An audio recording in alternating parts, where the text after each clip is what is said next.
All right, welcome back to MMA Al Dente. I am the guy who called Travis Lutter defeating Anderson Silva.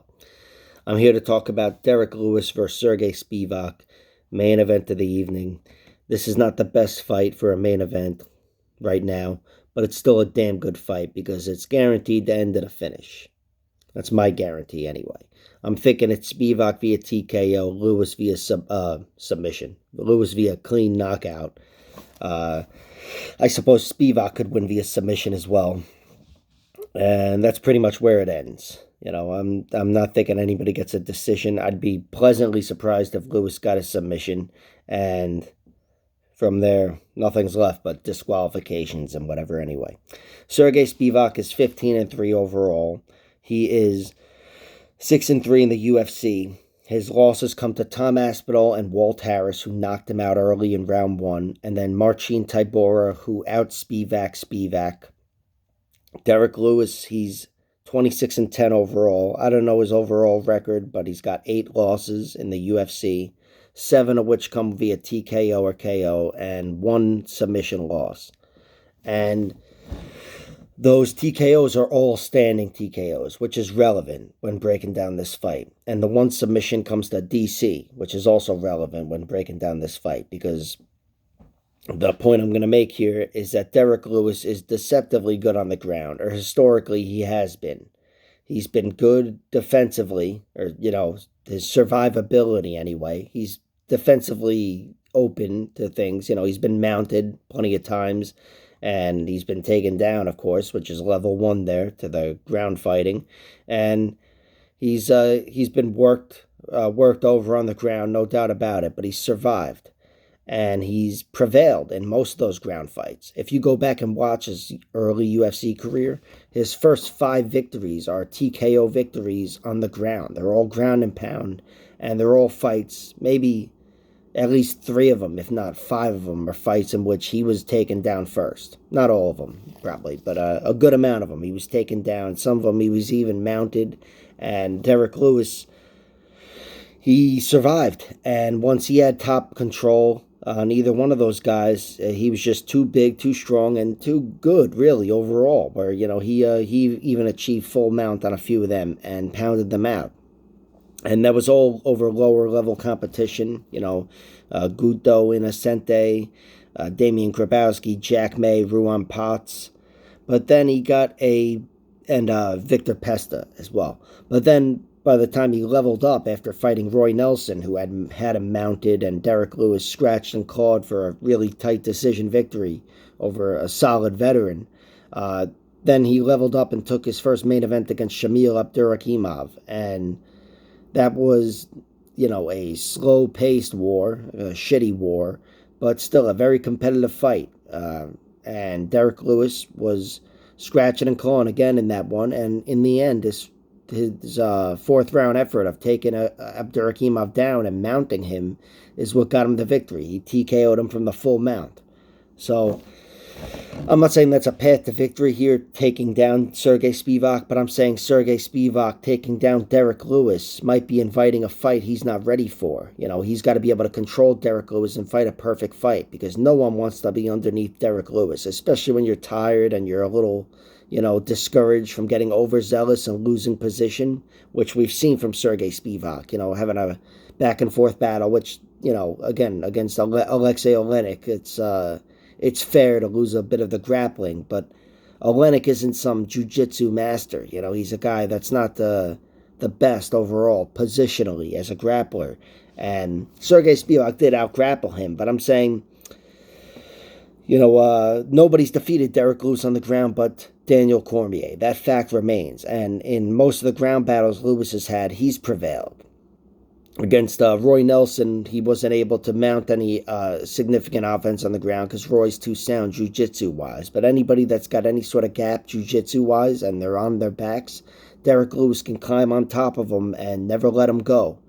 So I think that is something to consider here. Not that I think that's what will happen. I think most likely, I am picking Lewis, but I think he gets a finish on his feet. And I do think he will be taken down before he gets the finish. But I think still, on the ground, Derrick Lewis is a little overlooked. He's always got deceptive. He's had deceptive ground skills.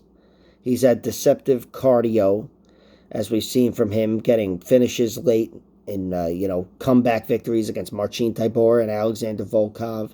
Not to mention half those fights I've talked about in the early part of his UFC career.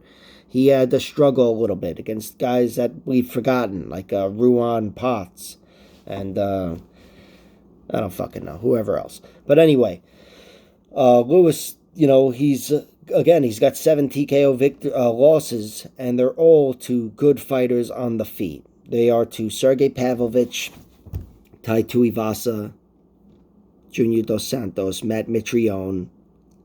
Fuck, I'm starting to slip. Cyril Gane. Did I write this shit down? I don't know. What am I doing?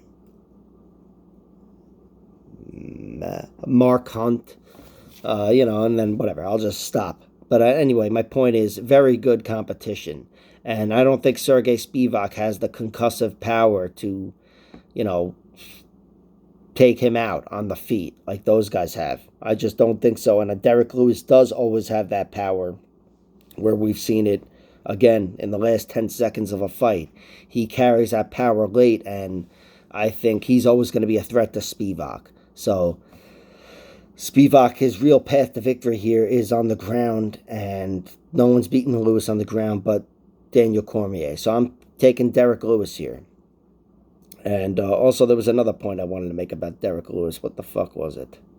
Oh yeah, his decisions. Even his decisions are, more late round efforts. You watch his decision fights against Blagoy Ivanov, Ilir Latifi, Roy Nelson, and Derrick Lewis won with bursts of offense, deep into that fight. He stole, I think, the 3rd round in every one of those fights. And he's a guy who doesn't stop trying. And even when you think he's out of it, cardio-wise, he's not. So I know he's getting older. He's 38, I think, or about to be. He's made some money. He's a guy who's always kind of been, a little dicey as far as training goes. At least that's the word on the street. The street? What street? I don't know. But, yeah, I do think there's a chance Derrick Lewis has turned a corner. And if he's fighting a guy that's 10 years younger than him and, entering his prime, Sergey Spivak, who happens to be a relentless wrestler, he could run into trouble. But I'm betting on Lewis. I think Lewis survives anything Spivak gets and gives him, and Lewis gets a knockout early in rounds 1, 2, maybe 3.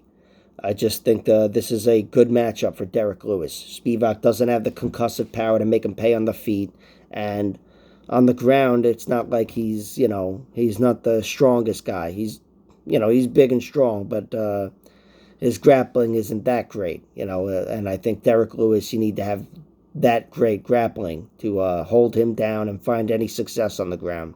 Again, it was just DC who was able to wrangle him a few times and then jump on a rear naked choke. So I'm going with Derrick Lewis. I like him, his money line, plus 160. Of course, I can go in parlays and whatever.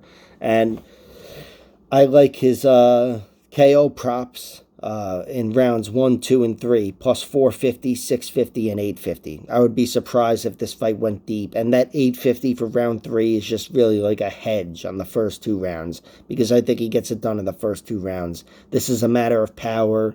And Spivak, again, he's been knocked out twice, both in round 1. They are 2 round 1 killers, though, in Tom Aspinall and Walt Harris. Lewis isn't quite like that. He's a different fighter altogether.